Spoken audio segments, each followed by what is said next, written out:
Пирожный пирог жасау үшін бізге керегі 120 грамм сары май, оны микроволновкада осылай ертіп аласыздар. Оған бір жұмыртқа қосамыз.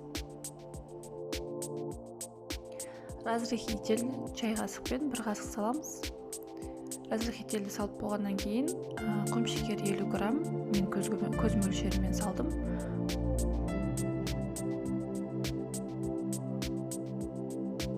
Бәрін жақсылап араластырамыз. Қызым көмектесіп тұрды. Мен оны салдым. 250-280 грамм ұн кетеді. Илеген қамырымыз өте қатты болмау керек. Жұмсақ етіп илейміз.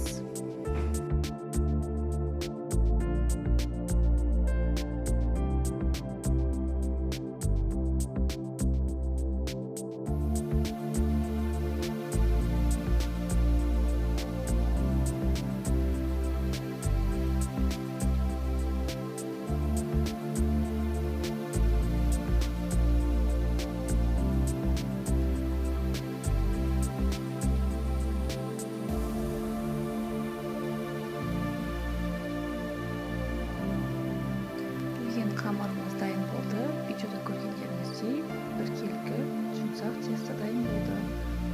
Ендігі противень үстіне пергаментті қойып, қамырды біркелкі етіп жайып шығамыз. Мен бір бөлігін алып қалдым. Ол бөлігімен шет жақтарынан бортик тұрғызамыз.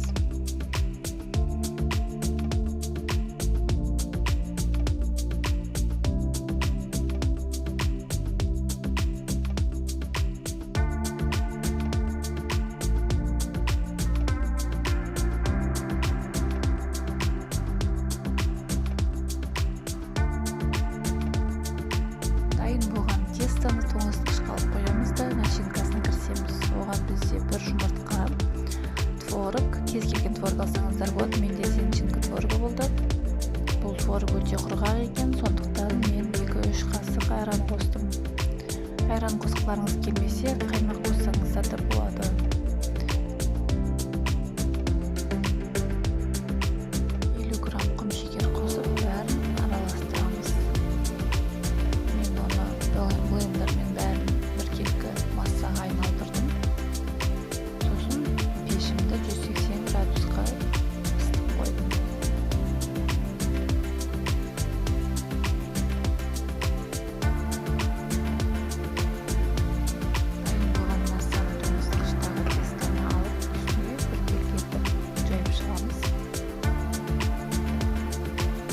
Қалауыңызша сәндесеңіздер болады, мейіз қоссаңыздар болады, шоколад қоссаңыздар болады. Менің жағдайымда смородина қосып шықтым. 180 градусқа 20-30 минутқа қоямыз. Піскенін шпажка арқылы тексеріп отырасыздар.